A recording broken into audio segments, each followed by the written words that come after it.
বলেন আপনার প্রশ্ন।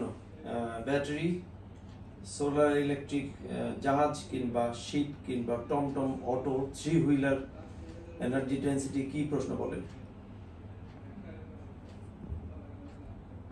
রিক্সাওয়ালা কি জিজ্ঞেস করবে? তাই তো, রিক্সাওয়ালা বলবে যে ভাই আমি গরিব মানুষ, আমি আপনার এই এনার্জি ডেন্সিটি সম্পর্কে জানতে চাই না, আমি জানতে চাই কত কমে আপনি আমাকে আমার থ্রি হুইলারের জন্য একটা ব্যাটারি দিতে, এই তো। নাকি আর কি করবে? না স্যার, যদি বাংলাদেশ থেকে ধরেন আপনি তো প্রথম হলো যে এটা না না, আমি প্রথম, প্রচুর আছে, পালকিওয়ালারা আছে, তারপরে হলো আমাদের রিকোভেরিন, ঠিক আছে, তারা তারা কাজ করতেছে স্যার এটা নিয়ে, কিন্তু মানুষ তো জানতেছে না। মানুষ জানার জন্য মানুষ কিন্তু এখনো এটা নিয়ে বেশি চিন্তিত না বা কথা বলতেছে না স্যার, এখনো সেই পেট্রোল আর ডিজেলের পিছনেই দৌড়াচ্ছে স্যার। এটা মানুষ আগ্রহী, তো ওনাদের দোষ না, ওনাদেরকে তো জানাইতে হবে। জি স্যার, তো জানানোর দায়িত্বটা কার? এটা আমাদেরই করতে হবে। আচ্ছা, সরকার তো সেমিনার করবে কিংবা যারা এরকম উদ্যোক্তা তাদেরকে প্যাট্রোনাইজ করবে, দাওয়াত দিবে। সেই জায়গা থেকে স্যার কেউ নাই স্যার, সেটাই বলছি। সেইটা হয়তো এতদিন ছিল না, এখন যারা আগ্রহী হবেন কিংবা যারা এনার্জি নিয়ে কাজ করে মিনিস্ট্রিগুলি কিংবা যারা এই সমস্ত বিষয়ে সচেতন, বাসওয়ালাদের সাথে কি সমস্যা হবে?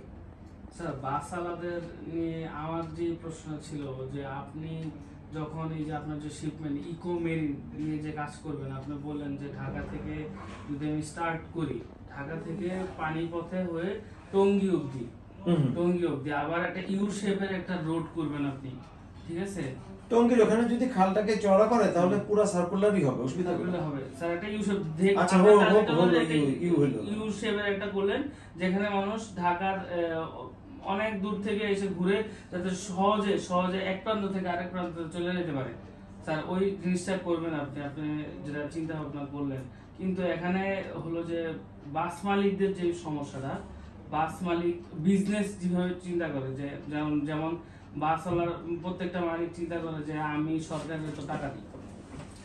বাস মালিকরা নিজেরাও তো করতে পারে একই জিনিস। হ্যাঁ পারে, কিন্তু তারা তো বাস মালিকরা ডিজেলের বাস না চালায় তো ইলেকট্রিক বাস চালাতে পারে না? হ্যাঁ পারে। তো জাহাজ কিংবা বাস একই তো কথা, ইলেকট্রিক, অসুবিধা কোথায়? পৃথিবীর বিভিন্ন দেশে ইলেকট্রিক বাস চলতেছে না? হ্যাঁ, ইলেকট্রিক বাস চলতেছে স্যার। তো ইলেকট্রিক ব্যাংককে চলতেছে না ইলেকট্রিক ইলেকট্রিক গাড়ি যেহেতু সব জায়গায় চলতেছে স্যার, একই তো স্যার, বাসও তো চলছে। থ্রি হুইলারের প্রশ্নগুলি করেন, ইলেকট্রিক থ্রি হুইলার, তাদের রিকশাওয়ালা যারা রিকশা টানে কিংবা টমটম অটো, তাদের সমস্যা কোথায়? তারা কি ব্যাটারি ইউজ করে এখন? তারা স্যার আমি যতটুকু জানি যে একটা অটো কিনতে, মানে ওভারঅল একটা অটো এখনকার মানে প্রাইস হলো স্যার 2 লাখ টাকা প্লাস। 1 লাখ টাকা। বড়গুলোর কথা বলছি স্যার, ছোটগুলির কথা মানে 6 জন পিছে 3 জন, এখানে 3 জন, সামনে 2 জন। ছোটগুলি কত? ছোটগুলো স্যার 1 লাখ ধরেন না 1,30,000 স্যার। এর অর্ধেকই তো ব্যাটারির দাম। জি স্যার, তাই তো। তারা ভেরিয়েন্ট আছে দুইটা, একটা হলো চায়না, একটা হলো বাংলাদেশ, দুইটা ভেরিয়েন্ট আছে। রিকশার প্রশ্ন বাদ দেন, রিকশা উঠে যাবে, রিকশা সরকারি পারমিশন দিবে না, মেইন রোডে তো তারা চলতেই পারবে না। আপনি থ্রি হুইলার যেটা মোটা চাকার মোটরসাইকেলের চাকার অটো গ্রামে গঞ্জে যেটা চলতে পারে সেটা নিয়ে আলোচনা করেন। তারা লিড অ্যাসিড ব্যাটারি থেকে লিথিয়ামে যাচ্ছে না কেন? তারা স্যার এখনো জানে না স্যার লিথিয়ামের ব্যাটারি। তাদেরকে জানানোর জন্য কি করা যেতে পারে? তাদের জন্য জানতে একটা ফ্রি ক্যাম্পিং করা যায়। ক্যাম্পিং বলতে তাদের মানে অ্যাওয়ারনেস বাড়ানোর জন্য আর কি, যে আপনারা যদি এখান থেকে ওই লিথিয়াম ব্যাটারি ইউজ করেন তাহলে এখন যেটা করতেছে এর থেকে 3 ডাবল সার্ভিসটা আপনারা পাবেন। প্লাস হলো আপনাদের এখন যেমন গাড়ি চালাইতেছেন, ধরেন 2 ঘন্টা চালাইতেছে গাড়ি, তখন সেইটা 5 ঘন্টা চালাতে পারবে, তার আয়ের উৎসটা বাড়বে। কারণ হলো লিথিয়াম ব্যাটারি অ্যাডভান্টেজ হলো এর চার্জ সাইকেল টাইম হলো সি লিড অ্যাসিড ব্যাটারির কমসে কম 5 গুণ। জি, এটা চার্জ করতে সি লিড অ্যাসিড ব্যাটারির চেয়ে অর্ধেক কম সময় লাগে। এটার ওজন হলো লিড অ্যাসিড ব্যাটারির চেয়ে অর্ধেক। এটা তার যে পারফরম্যান্স দিবে, আর আগে যেটা তাদের কনসার্ন ছিল যে লিথিয়াম ব্যাটারির দাম লিড অ্যাসিড ব্যাটারির চেয়ে বেশি, এখন তো সমান সমান হয়ে আসতেছে, তাই তো? আগামী বছর ওয়ালটন আর হুয়াওয়ে তারা বাংলাদেশেই বানাবে লিথিয়াম ব্যাটারি। তখন একটা অবস্থার পরিবর্তন হবে কিনা।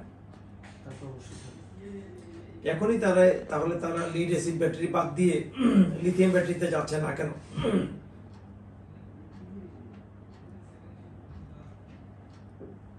জাহাজের প্রসঙ্গে আসেন, জাহাজ চলতেছে না কেন? ইলেকট্রিক শিপ জাহাজ চলতেছে না স্যার,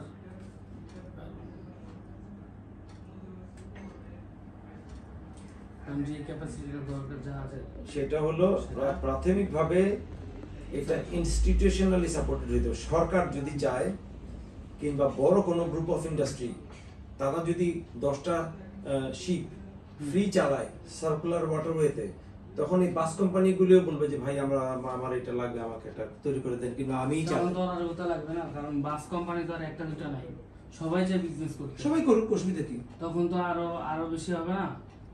বেশি হলে হবে, ঢাকার ট্রান্সপোর্ট লোড তো অর্ধেক নেমে আসবে তখন। সবাই তখন সার্কুলার ওয়াটারওয়ে দিয়ে যাবে। ব্যাংককে যেভাবে করে, শ্রীলঙ্কা যেভাবে করে, তামিলনাড়ুতে যেভাবে করে, মালয়েশিয়াতে যেভাবে করে। স্যার আপনার কি মনে হচ্ছে না, ধরেন বাংলাদেশে ওভারঅল 10টা কোম্পানি আছে বাসের, ধরেন, ঠিক আছে, সে থেকে আপনি যখন ওই ওয়াটার সার্কুলার নামায় দিবেন, তখন অবশ্যই সেই 10টা বাস রান হবে না স্যার।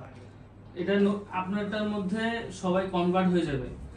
হবে না, কারণ হলো ওই মেট্রো রেল আসার পরেও কি বাস সার্ভিস কম চলতেছে? তো সবাই না স্যার, বাস কমে গেছে স্যার, খুবই কম। যেখানে মেট্রো রেল চলে সেই অঞ্চলটাতে হয়তো একটু কম, এছাড়া অন্য জায়গায় কমে না। কিন্তু স্যার আপনি যদি দেখবেন স্যার, এই মেট্রো রেলের সাহায্যে অনেকগুলা যেই সব জায়গাগুলা ভাইটাল, যেমন মতিঝিল থেকে আমরা কি করি, আমরা এই সিরিয়ালে মিরপুর পর্যন্ত আসি, তো এখানে কিন্তু আগারগাঁও থেকে শুরু করে মানে প্রত্যেকটা যেই বলেন যে বিজি যে রোডগুলা, প্রত্যেকটা কিন্তু আমরা সাফার করে চলে আসি অলরেডি।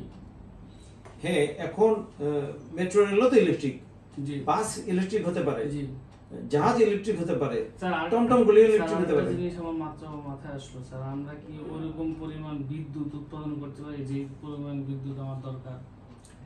আপনার কাপ্তাই লেক, জি, ওইটার ওয়াটার বডি কতটুকু? 60 স্কয়ার কিলোমিটার। জি স্যার। কতটুকু ইলেকট্রিসিটি প্রডিউস করে? 2.5 মেগাওয়াট, রাইট? আর সুতিয়াখালী ইয়েতে ময়মনসিংহ, ওইখানে 1.5 স্কয়ার কিলোমিটার জায়গায় নিয়ারলি তার ডাবল ইলেকট্রিসিটি তৈরি হয়। তাইলে আপনি কাপ্তাই লেকের উপরে ইলেকট্রিক প্যানেল বসায় 100 গুণ পাওয়ার জেনারেশন বাড়াতে পারেন না? করেন না কেন? চাইনিজরা সমুদ্রের মধ্যে ভাসায় দিছে কেন সোলার প্যানেলস? আমরা পারবো না নদীর মধ্যে এটা করতে? আমরা পারবো না আমাদের কোস্টাল এরিয়া থেকে পাওয়ার জেনারেশন করে মেইনল্যান্ডে নিয়ে আসতে? তা তো অবশ্যই।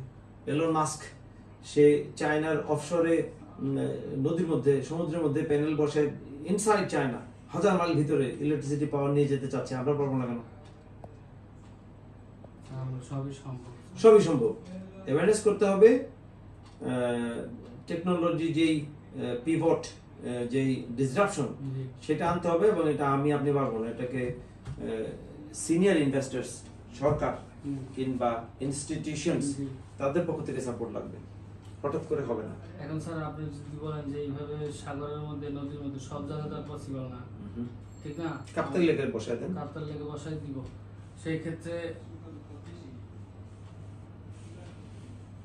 কুড়িগ্রামে 20 মেগাওয়াটস বসাইছে একটা গ্রুপ অফ ইন্ডাস্ট্রি। একইভাবে আরেকটা হয়েছে সুতিয়াখালীতে হচ্ছে, গাবতলী কি বলে গাইবান্ধাতে হচ্ছে, কক্সবাজারে হচ্ছে। অসুবিধা কোথায়? টমটমের প্রসঙ্গে আসেন, রিকশাওয়ালাগুলি তাদের ব্যাটারি লিড এসিড থেকে লিথিয়ামে যাচ্ছে না কেন? দাম তো কম। জানি না তো, ব্যবসা আছে, এটা জানানোর দায়িত্ব তো আপনাদের, যারা এই সমস্ত নিয়ে পড়াশোনা করে তাদের। সবাই তো স্যার। আর প্রশ্ন নাই? না স্যার। কেন নাই? প্রশ্ন নাই কারণ স্যার আমি একটু মানে আমারও স্যার জ্ঞানের অভাব স্যার, বুঝতে হবে স্যার আরো কি করা উচিত, সবাইকে অ্যাওয়ারনেস বাড়ানোর জন্য কি করা উচিত। এরকম আলোচনা, সেমিনার কিংবা ইত্যাদি। যেমন প্রতিদিন টিভি চ্যানেলে দেখা যায় স্যার, অমুক রাজনৈতিক ব্যক্তি অমুক কিছু করছে, তার এই টাকা চলে গেছে। এইভাবে হবে না, আপনাকে ব্যক্তিগত উদ্যোগে একটা দুইটা জাহাজ নামাতে হবে, চালাতে হবে, সরকারের সাপোর্ট চাইতে হবে। যদি সেটা পাওয়া যায় তখন দেখবেন যে আরো 5 জন এসে বলবে যে ভাই এটা তো ভালো জিনিস, আমাকে করে দেন। এই তো স্যার আমি তো এটাই হইছে স্যার, এটাই হবে। এটাই হবে স্যার। পালকি যেমন গাড়ি নিয়ে আসছে, এখন তারা প্রি অর্ডার নিতেছে, তাই তো? জি। এরকম আরো 5 জন পালকিওয়ালা আসবে, জি। তখন ওই রিক্সাগুলি চেঞ্জ হয়ে 3 হুইলার হবে, যেটা কিনা এয়ার কন্ডিশন হতে পারে, পারে না? ভালো স্যার। তো তাহলে তো সিএনজি গুলি উঠে যাবে। জি অবশ্যই স্যার। উঠে অসুবিধা নাই। সিএনজি তো অলরেডি স্যার অনুমোদন নাই স্যার। সিএনজি অনুমোদন নাই বিকজ কস্ট বেশি। সিএনজি অনুমোদন নাই, কিন্তু ওই যে তার উল্টা পাশে ওই যে আপনার টাইগার নাম একটা সিএনজি বের হয়েছে স্যার। এটা থেকে আরো সিএনজি বলতে ওটা সোলারে চলে। টাইগার হলো ওই যে ইয়ের মতো, পালকির মতো, তাই তো? ইলেকট্রিক। এটা কি এয়ার কন্ডিশনড? না স্যার, এয়ার কন্ডিশন নাই স্যার। ঢাকায় আপনাকে গাড়ি নামালে এয়ার কন্ডিশন গাড়ি নামাইতে হবে। ঢাকার যে হিউমিডিটি, ওয়েদার আর সাউন্ড, এখান থেকে বাঁচার জন্য আপনাকে গাড়ি অবশ্যই ইয়ে হতে হবে, এসি। ইভেন 3 হুইলারও এয়ার কন্ডিশন হওয়া উচিত। জাহাজ তো বটে, বাস তো বটে।